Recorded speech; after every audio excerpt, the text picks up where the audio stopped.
প্রিয় দর্শক, জানিয়ে দেব আমাদের হাতে থাকা সর্বশেষ আপডেট আন্তর্জাতিক বাংলা খবর। চ্যানেলটি সাবস্ক্রাইব করে আমাদের সাথেই থাকুন। এবার ইসরায়েলের পরিকল্পনার বিরুদ্ধে দাঁড়াল রাশিয়া। ইসরায়েল সম্প্রতি ঘোষণা করেছে তারা পূর্ব জেরুজালেমে নতুন বসতি স্থাপন করবে।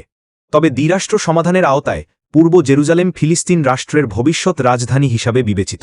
এই এলাকায় বসতি নির্মাণ করলে ফিলিস্তিন রাষ্ট্র প্রতিষ্ঠার সম্ভাবনা কঠিন হয়ে যাবে। ইসরায়েলের এই পরিকল্পনাকে E1 সেটেলমেন্ট প্ল্যান বলা হচ্ছে। পরিকল্পনা অনুযায়ী মালে আদমিম শহরের সঙ্গে অধিকৃত পশ্চিম তীর ও জেরুজালেমের সংযোগ স্থাপন করে পূর্ব জেরুজালেমের বিস্তার ঘটানো হবে। রাশিয়ার পররাষ্ট্র মন্ত্রণালয়ের মুখপাত্র মারিয়া জাখারভ শুক্রবার মস্কোতে সাংবাদিকদের বলেন, অধিকৃত ফিলিস্তিনি ভূখণ্ডের পরিস্থিতি অত্যন্ত নেতিবাচক দিকে এগোচ্ছে এবং এটি গভীর উদ্বেগের কারণ। E1 এলাকায় বসতি নির্মাণ ফিলিস্তিনি রাষ্ট্রের ভূ সম্পর্কিত সংহতিটাকে ব্যাহত করবে, যা আন্তর্জাতিক আইনের আলোকে ফিলিস্তিনি রাষ্ট্রের টিকে থাকার জন্য অপরিহার্য। তিনি আরও বলেন, এই প্রকল্পটি ২০ বছর আগে তৈরি হলেও আন্তর্জাতিক সম্প্রদায়ের সমালোচনার কারণে বারবার স্থগিত হয়েছে। আমরা আশা করি এটি শেষ পর্যন্ত বাতিল হবে, যাতে দুই রাষ্ট্র সমাধানের সম্ভাবনা সংরক্ষিত থাকে। জাখারোভা গাজা অঞ্চলে সাংবাদিকদের উপর আঘাত ও নাসের মেডিকেল কমপ্লেক্সে ইসরায়েলি বিমান হামলার ঘটনা উল্লেখ করে বলেন, ২৫ আগস্ট এই হামলায় অন্তত ২০ জন নিহত হয়েছেন, যাদের মধ্যে ৫ জন সাংবাদিক, রোগী ও স্বাস্থ্যকর্মী ছিলেন। এই ধরনের হামলা আন্তর্জাতিক আইনের স্পষ্ট লঙ্ঘন। তিনি নিহতদের পরিবার ও স্বজনদের প্রতি সমবেদনা জানিয়ে বলেন, গাজা অঞ্চলে অবিলম্বে শত্রুতা বন্ধ এবং ফিলিস্তিন ইসরায়েল সংঘাতের সমাধানের প্রক্রিয়াকে রাজনৈতিক ও ডিপ্লোম্যাটিক পথে ফিরিয়ে আনা অত্যন্ত জরুরি। এদিকে ইসরায়েলের সাম্প্রতিক এই উদ্যোগকে ঘিরে ফিলিস্তিনি জনগণের মধ্যে তীব্র প্রতিক্রিয়া লক্ষ্য করা গেছে। আন্তর্জাতিক সম্প্রদায় উদ্বেগ প্রকাশ করছে, কারণ পূর্ব জেরুজালেমে বসতি স্থাপন করলে শান্তি প্রক্রিয়া কঠিন হবে এবং দুই রাষ্ট্রের ধারণা কার্যকর হওয়ার সম্ভাবনা কমে যাবে। জাখারোভা রাশিয়ার অবস্থান স্পষ্ট করে বলেন, গাজা অঞ্চলে শত্রুতা অবিলম্বে বন্ধ হওয়া এবং ফিলিস্তিন ইসরায়েল সংঘাত সমাধানের প্রক্রিয়াকে রাজনৈতিক ডিপ্লোম্যাটিক পথে ফিরিয়ে আনা আমাদের মূল লক্ষ্য। এই ক্ষেত্রে যে কোনো অসংযমিত হামলা আন্তর্জাতিক আইনের স্পষ্ট লঙ্ঘন। এবার জানিয়ে দেব, নতুন সম্পর্ক গড়তে চীনে গেলেন নরেন্দ্র মোদী। ভারতের প্রধানমন্ত্রী নরেন্দ্র মোদী ২ দিনের সফরে আজ শনিবার চীনে পৌঁছেছেন। ৭ বছরের মধ্যে এটি তার প্রথম চীন সফর। সাংহাই কোঅপারেশন অর্গানাইজেশনের শীর্ষ সম্মেলনে যোগ দিতেই মোদী চীনে গেছেন। সফরে তিনি চীনের প্রেসিডেন্ট শি জিনপিং এবং রাশিয়ার প্রেসিডেন্ট ভ্লাদিমির পুতিনের সঙ্গে বৈঠক করবেন। আগামীকাল রোববার সিয়ের সঙ্গে মোদীর বৈঠক হওয়ার কথা রয়েছে। ২০২০ সালের এপ্রিল-মে মাসে লাদাখের গালওয়ান উপত্যকায় প্রকৃত নিয়ন্ত্রণ রেখা বরাবর ভারত আর চীনের সেনারা বড় ধরনের সংঘাতে জড়িয়ে পড়েছিলেন। এটা নিয়ে দুই দেশের সম্পর্ক চরম অবনতি হয়েছিল। ভারতীয় পণ্যের ওপর সম্প্রতি শুল্ক দ্বিগুণ করে ৫০% করেছে যুক্তরাষ্ট্র, যা গত বৃহস্পতিবার থেকে কার্যকর হয়েছে। এর মধ্যে রাশিয়া থেকে জ্বালানি তেল আমদানির কারণে জরিমানা হিসেবে আরোপ করা হয়েছে ২৫% শুল্ক। মার্কিন প্রেসিডেন্ট ডোনাল্ড ট্রাম্পের এই বাড়তি শুল্ক ভারতের ওপর চাপ তৈরি করেছে। এই পরিস্থিতিতে মোদীর চীন সফর গুরুত্বপূর্ণ বলে মনে করেন বিশ্লেষকেরা। মোদী আজ জাপান থেকে চীনের তিয়ানজিন শহরে গেছেন। এই শহরেই এসসিও শীর্ষ সম্মেলন অনুষ্ঠিত হচ্ছে।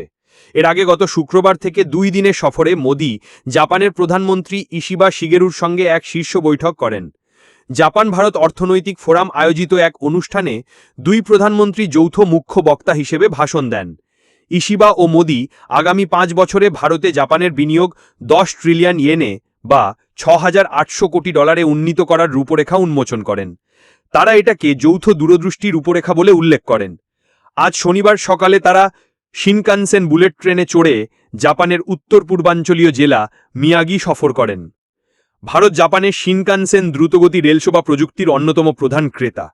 তিয়ানজিনে অবতরণের পর মোদী সামাজিক যোগাযোগ মাধ্যমে লিখেছেন, এসসিও শীর্ষ সম্মেলনে আলোচনার জন্য এবং বিভিন্ন বিশ্ব নেতার সঙ্গে সাক্ষাতের জন্য অপেক্ষায় আছি। পররাষ্ট্র মন্ত্রণালয়ের মুখপাত্র রণধীর জয়সওয়াল বলেন, মোদীর এই সফর এসসিওতে আমাদের গঠনমূলক এবং সক্রিয় প্রমাণ। এদিকে খরাকবলিত ইরাকে ২৩০০ বছরের পুরনো ৪০ সমাধি উন্মোচিত। খরাকবলিত ইরাকে দেশটির বৃহত্তম জলাধারে পানির স্তর কমার ফলে ৪০টি প্রাচীন সমাধি আবিষ্কার করেছেন প্রত্নতাত্ত্বিকরা। এক প্রত্নতত্ত্ব কর্মকর্তা শনিবার এ তথ্য জানিয়েছেন।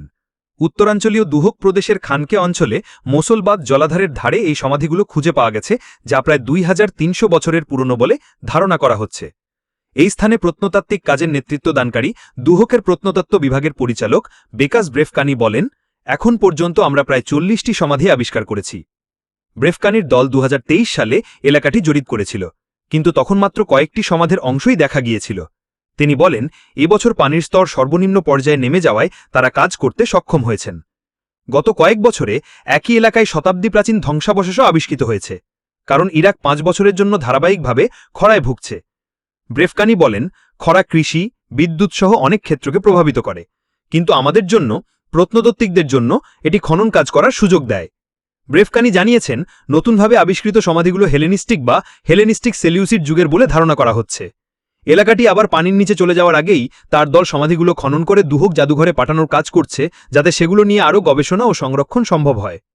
জলবায়ু প্রভাবের প্রভাবে বিশেষভাবে সংবেদনশীল ইরাক এই মুহূর্তে তাপমাত্রা বৃদ্ধি, দীর্ঘস্থায়ী পানি সংকট ও বার্ষিক খরার মুখোমুখি হচ্ছে। সংশ্লিষ্ট কর্তৃপক্ষ সতর্ক করেছে, এই বছরটি 1923 সালের পর সবচেয়ে শুষ্ক বছরগুলোর মধ্যে একটি, এবং পানির মজুদ পূর্ণ সম্ভাব্যতার মাত্র 8% নেমে এসেছে। পাশাপাশি তারা অভিযোগ করেছে, প্রতিবেশী ইরান ও তুরস্কে নির্মিত উজানের বাঁধগুলো টিগ্রিস ও ইউফ্রেটিস নদীর প্রবাহ ব্যাপকভাবে কমিয়েছে, যা সহস্র ধরে ইরাককে সেচ যোগায়। সব শেষ জানিয়ে দেব, বাংলা বললেই কি বাংলাদেশি? মোদী সরকারের জবাব চাইল আদালত। শুধু বাংলায় কথা বললেই কি একজন ব্যক্তিকে বাংলাদেশি বলে ধরে নেওয়া যায়? অনুপ্রবেশ ঠেকাতে কি মেক্সিকো সীমান্তে আমেরিকার মতো প্রাচীর তুলতে হবে? গতকাল শুক্রবার এই তীক্ষ্ণ প্রশ্নগুলো ছুড়ে দিয়ে ভারতের সুপ্রিম কোর্ট চরম ভর্ৎসনা করেছে নরেন্দ্র মোদীর সরকারকে। বিচারপতিরা বলেছেন, ভারত একটি বহু ভাষাভাষীর দেশ, তাই সরকারকে এই বিষয়ে তাদের অবস্থান স্পষ্ট করতে হবে। এই ঘটনা মূলত বিজেপি শাসিত রাজ্যগুলোতে বাংলাভাষীদের ওপর হয়রানি এবং আক্রমণের অভিযোগকে কেন্দ্র করে সামনে এসেছে। পশ্চিমবঙ্গের মুখ্যমন্ত্রী মমতা বন্দ্যোপাধ্যায় ও তার দল তৃণমূল কংগ্রেস অনেকবার এই অভিযোগ তুলেছেন যে বাংলাভাষীদের ওপর হামলা হচ্ছে এবং অনেককে বাংলাদেশে পুশ ইন করা হচ্ছে। এই অভিযোগের পরিপ্রেক্ষিতেই ভারতের সুপ্রিম কোর্ট মোদী সরকারের কঠোর সমালোচনা করেছে। সুপ্রিম কোর্টের বিচারপতি সূর্যকান্ত, বিচারপতি জয় মাল্য বাগচি এবং বিচারপতি BM পাঞ্চলের ডিভিশন বেঞ্চ রাষ্ট্রপক্ষের আইনজীবীর কাছে জানতে চায়, বাংলায় কথা বলার কারণে কি ভারত সরকার কাউকে বাংলাদেশি বলতে পারে? ভারতের মতো বহু ভাষাভাষীর দেশে শুধু ভাষার জন্য কাউকে বাংলাদেশি বা বিদেশি হিসেবে চিহ্নিত করা যায় না। কেন্দ্রের সলিসিটর জেনারেল তুষার মেহতার উদ্দেশ্যে বিচারপতিরা বলেন, আমরা চাই আপনি পক্ষপাতিত্বের অভিযোগ স্পষ্ট করুন। কেন একটি ভাষা দিয়ে কাউকে বিদেশি বলে ধরে নেওয়া হচ্ছে? বিচারপতি জয় মাল্য বাগচি প্রশ্ন করেন, একজন ব্যক্তি কোন ভাষায় কথা বলেন তা দিয়ে কি তার নাগরিকত্বের বিষয়ে সিদ্ধান্ত নেওয়া যায়? মেহতা অনুপ্রবেশকে একটি বৈশ্বিক সমস্যা হিসেবে উল্লেখ করলে বিচারপতি বাগচি ব্যঙ্গ করে জানতে চান, তাহলে কি অনুপ্রবেশ ঠেকাতে কেন্দ্রীয় সরকারও বাংলাদেশের সঙ্গে দীর্ঘ সীমান্তে উঁচু প্রাচীর নির্মাণ করতে চায়, যেমনটা মেক্সিকো সীমান্তে করেছে মার্কিন যুক্তরাষ্ট্র? মামলাটি এখন কলকাতা হাইকোর্টে স্থানান্তরিত হয়েছে এবং সুপ্রিম কোর্ট দ্রুত শুনানির নির্দেশ দিয়েছে। অন্তঃসত্ত্বা সোনালীর ঘটনা। এই মামলার সূত্রপাত হয় বীরভূম জেলার 8 মাসের অন্তঃসত্ত্বা সোনালী বিবি এবং তার পরিবারকে বাংলাদেশে পুশ ইন করার অভিযোগ থেকে। পশ্চিমবঙ্গের পরিযায়ী শ্রমিক উন্নয়ন পর্ষদ এই অভিযোগ নিয়ে সুপ্রিম কোর্টে মামলা করেছিল।